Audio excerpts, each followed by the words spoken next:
पूर्व में या पूर्व के युगों में वो कौन से उदाहरण हैं कि जिन्होंने शनि को नकारा और बाद में उसके प्रभाव को स्वीकारा। तो पहले हम जान लें कि शनि देव शूर नारायण के पुत्र हैं। शनि का जन्म शूर और उनकी पत्नी छाया से हुआ था। शूर की चूँकि दो पत्नियां थीं, एक शूर की पहली पत्नी थी संज्ञा, उसके से 3 संतानें थीं। पहले का नाम था मनु और यमराज और यमुना, और शूर भगवान की जो दूसरी पत्नी थी छाया, उससे एक दूसरा मनु और शनि और उनकी बहन ताप्ती पैदा हुई। जो संज्ञा से मनु हुए वो वैवस्वत मनु हैं, और जो छाया से मनु हुए वो शावर्णिक मनु हैं। तो शनि जब वक्र गति से करेंगे और विभिन्न राशियों पर अपना प्रभाव छोड़ेंगे तो क्या प्रभाव छोड़ते हैं, तो पहले आप देख लें कि शनि ने जैसे ही अपने पिता शूर को देखा तो शूर को कुष्ठ हो गया। चूँकि शूर भगवान घोड़ों के रथ पे चलते हैं तो शूर भगवान को कुष्ठ हो गया। शूर भगवान के रथ के जो सारथी थे वो अपंग हो गया, और रथ में जो घोड़े जुते हुए थे वो सारे के सारे घोड़े अंधे हो गए। तो शूर की ऊपर भी, अपने पिता के ऊपर भी शनि की दृष्टि का प्रभाव पड़ा। ये प्रभाव क्यों पड़ा? क्योंकि शनि को श्राप मिला हुआ है। शनि को श्राप मिला हुआ है, पत्नी से श्राप मिला हुआ है कि आपकी दृष्टि क्रूर रहेगी, आप जहाँ पे देखोगे वहाँ सत्यानाश हो जाएगा।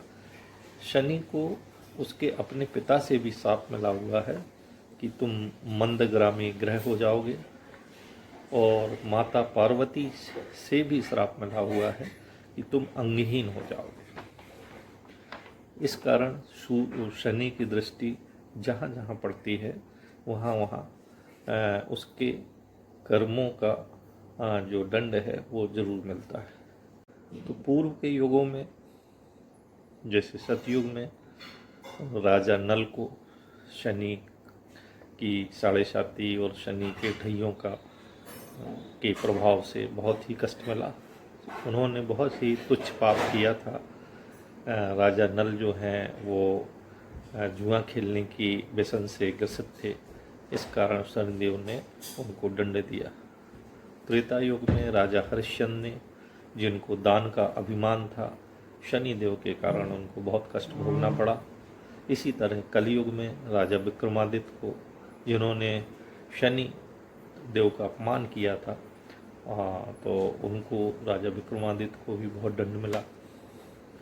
इसी तरह जो माता सती, जिन्होंने सीता का रूप बनाया और भगवान भोलेनाथ से झूठ बोला, उनको भी शनिदेव ने दंडित किया। शनिदेव ने राजा दशरथ के बारे में भी शनिदेव के प्रभाव की कहानियाँ हैं।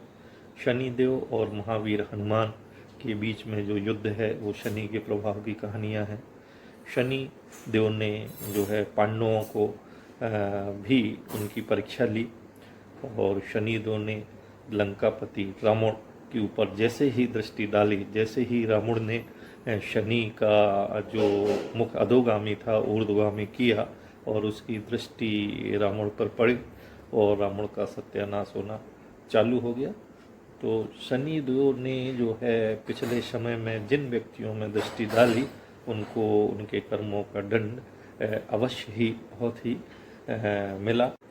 तो ये शनि भगवान जो दंड देते हैं, तो क्यों दंड देते हैं, ऐसे प्रश्न पूर्व में माता पार्वती ने किया। हे शनिदेव, तुम मनुष्यों को क्यों सताते हो या कष्ट पहुंचाते हो? तो उन्होंने ब्रह्म वैवर्त पुराण में माता पार्वती को बताया कि हे माता, मैं 100 जन्मों तक व्यक्ति की करनी का फल भुगतान करता हूँ। माता लक्ष्मी ने भी शनि देव से कहा कि हे शनिदेव, तुम आदमियों को कष्ट क्यों पहुंचाते हो? ये ब्रह्म वैवर्त पुराण में वर्णन है।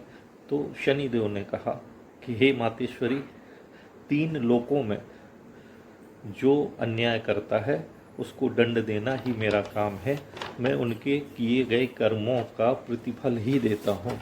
यदि आदमी गलत करेगा तो उनको दंड मिलेगा। तो क्या ऐसा है कि ऐसा हम कुछ करें कि जिससे हमें शनिदेव के दंड का भागी ना होना पड़े या हमको निर्धारित दंड से कम भोगना पड़े, ऐसी कोई कुछ चीज़ हैं? तो उत्तर में आता है हाँ, अवश्य ही हमारे पुराणों में ये चीज़ वर्जित है। जो शनिदेव के मित्र हैं, जैसे श्री हनुमान जी, श्री काल भैरव, भगवान श्री कृष्ण और बाला जी, यदि इनकी हम आराधना उपासना करते हैं तो शनि भगवान अपने दंड उनको नहीं देते हैं या कम देते हैं।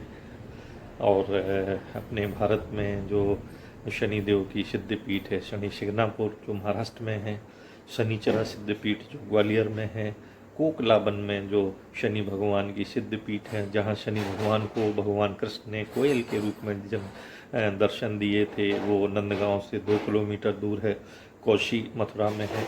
यदि हम इन सिद्धपीठों में जाके मस्तक झुकाते हैं और अपनी गलतियों को की क्षमा मांगते हैं तो शनि भगवान हमें निश्चित ही जो है क्षमा करते हैं।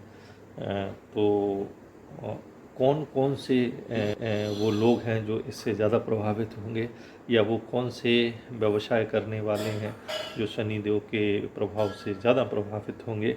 तो वो लोग हैं जो पेट्रोलियम का व्यापार करते हैं, वो लोग हैं जो लोहे इस्पात का उद्योग लगाते हैं, वो लोग हैं जो प्रेस संबंधी कार्यों में मग्न हैं, वो लोग हैं जो मेडिकल के धंधे में हैं, वो लोग हैं जो कोयला, चमड़ा उद्योग, न्यायालय या ट्रांसपोर्ट में काम करते हैं।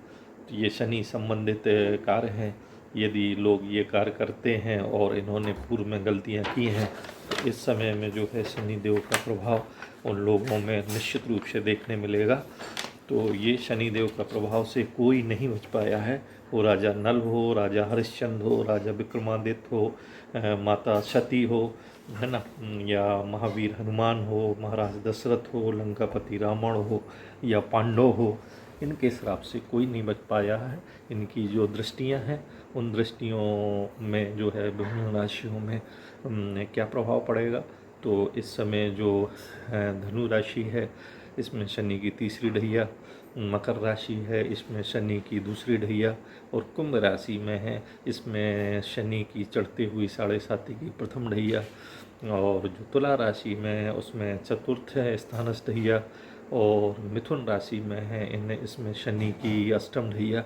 तो और जिनकी शनि की महादशाएं हैं या शनि की अंतर्दशाएं चल रही हैं, इनके जीवन में निश्चित रूप से जो है इस समय में जो है 23 मई 2021 से 41 दिनों के भीतर निश्चित अंतर आएगा और इसका प्रभाव वो अवश्य और अवश्य ही महसूस करेंगे।